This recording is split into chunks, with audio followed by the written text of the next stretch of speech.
Hello, I am Elmer Sayre. I am the owner and manager of the Sayre Highlands.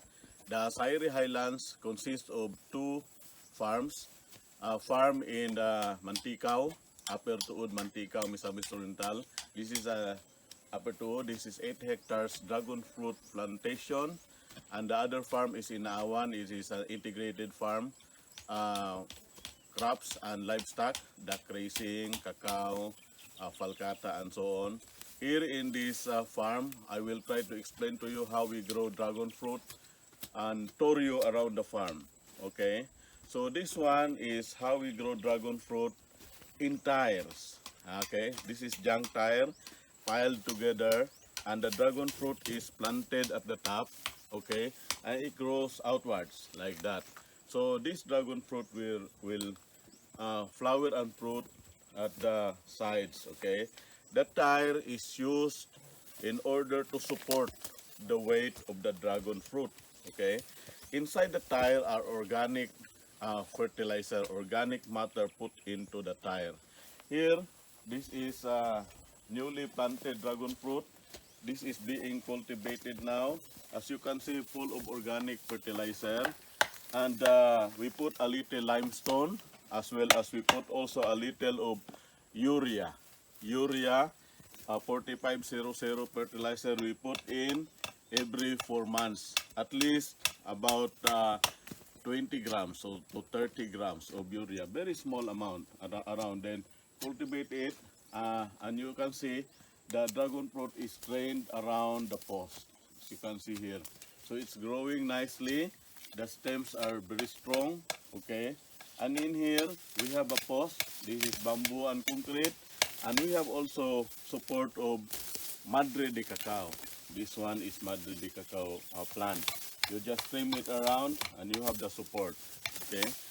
Here is another way how the dragon fruit is planted in tires. It is not planted inside, but it is planted around the tire, at the sides of the tire. That one, as you can see, it's planted inside the tire, but this one is planted outside the tire with the tire as support. Okay. Here there are two guys. They are putting in the bamboo and junk tire frame in the dragon fruit. Okay, to support the laterals later on that is coming out. Okay, it's being nailed at the top of the bamboo. At the side of this dragon fruit, we planted a few. This is our 1.5-year-old, 1.5-year-old Ibiark sweet. This is the sweetest jackfruit in the world, with a bricks of 22. Okay, so this is Ibiark sweet. We prune the bottom portion. Then we leave only some stems. We cut the bottom portion, we leave only some stems, and we prune also the top portion, so that you can have a small tree that is branching outwards, and the fruits will be here. Okay, so this is Ibiark sweet. We planted a few in the dragon fruit farm. They will not provide shade or compete with the dragon fruit farm because there are very few. Like in 1 hectare we planted only like 20 to 30. This is just to also have some variety.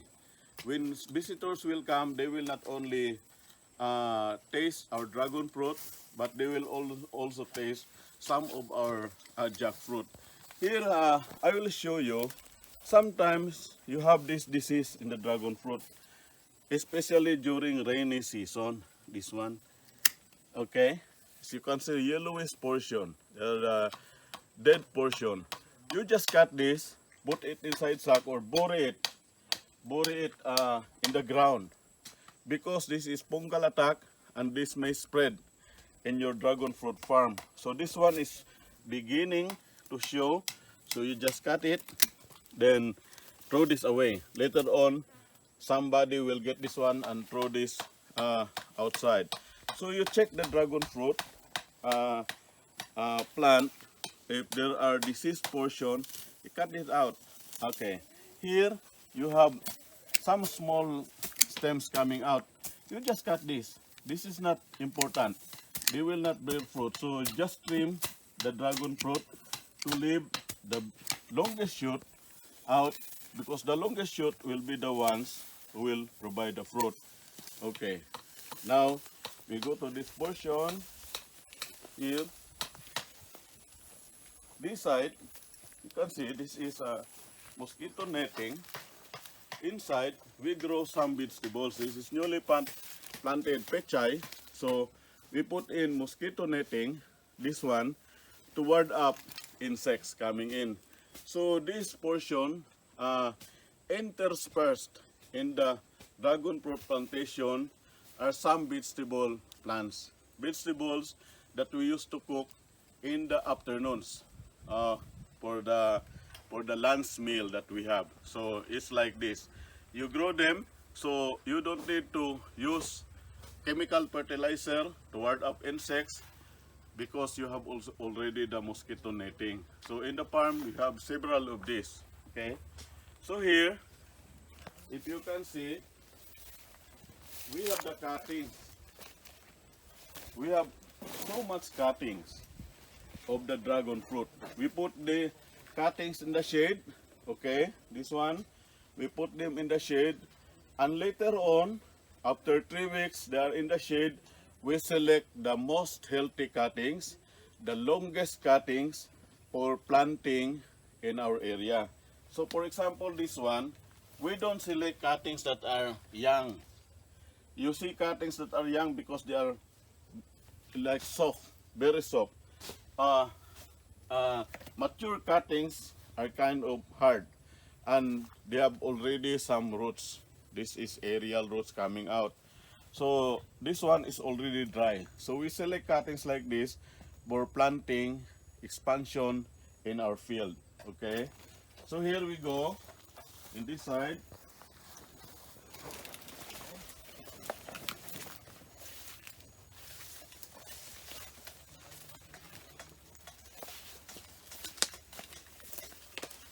So you can see a lot of cuttings. Then for selection, for the healthiest cutting to be planted in our field. Okay.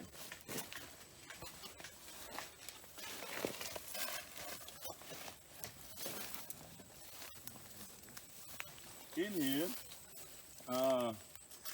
anything that is upright, we planted with dragon fruit. This one is a tree. We cut the tree and we planted them with dragon fruit, so that this will later on bear fruit. In the farm, if you have some structures, you can use like this. Okay, you see, this again is a diseased plant portion. You cut this, and later on somebody will take that out. You cut also the small ones. This is not important. Okay, so you leave the longest stems to grow, to prepare for the fruiting later on. As you can see, this is another Jackfruit. It's 1 year old, nicely grown. As you can see, this is clear. You have to prune this because this is the area where the fruit will grow. Okay, and you cut the top. You cut the top.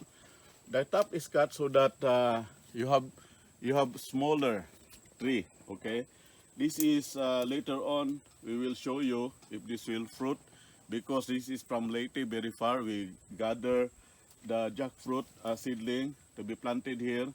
Basically, this is used for the fruit, as well as later on we get the scion for our replication or reproduction of our Jackfruit, so that we can produce as much Jackfruit, the sweetest jackfruit, here in Mindanao, in Cagayan de Oro. Okay, so as you can see here, this is now the dragon fruit, like 2 years old dragon fruit now. With the 2 years old dragon fruit, as you can see, we are not cleaning all the ground. That is okay. we're not cleaning all the ground. That is okay because you have to clean only the portion where the plants are growing. This one, around the ground, you can clean maybe every 3 or 4 months, or when the weeds are grown high enough to cover the dragon fruit. So when the weeds are high enough, then that's the time that you cut the weeds. But when they are still like this, they are not covering the canopy of the dragon fruit. That's okay, okay? So that you can save on money in terms of labor, okay? Here we come.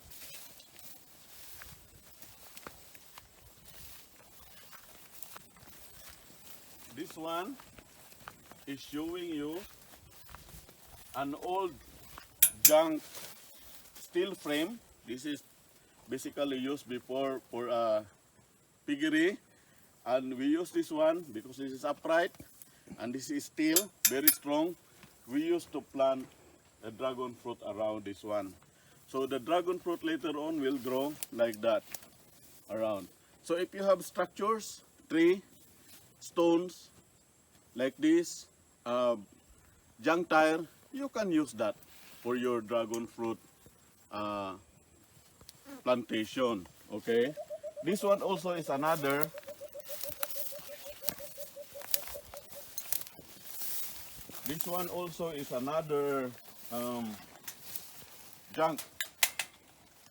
junk pig pen, because this is steel, so we get the dragon fruit to grow around this one nicely.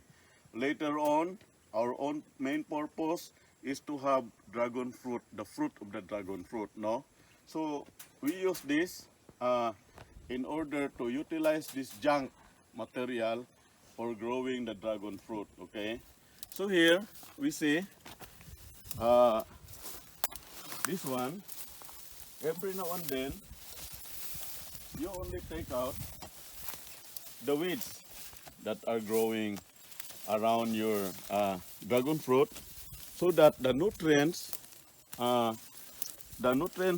in the stems, in the roots, are taken up by the plant, not compete with the weeds around.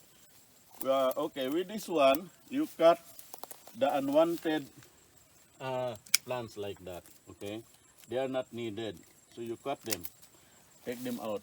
You leave only this one in the canopy growing, okay? So this is how we do it in this farm. We go here in this section. This one, we are experimenting growing dragon fruit with a trellis. This is steel trellis going like that with several posts, okay? Several posts, the trellis, we grow the dragon fruit, okay? So we are using also this one in order to demonstrate that any hard object structure can be used in order to grow this plant, okay? Trellis, then we train the dragon fruit stem to grow up, then they cover the upper portion of that trellis. Okay, as you can see, there are 3 of these trellis. There's one there and another one down, okay?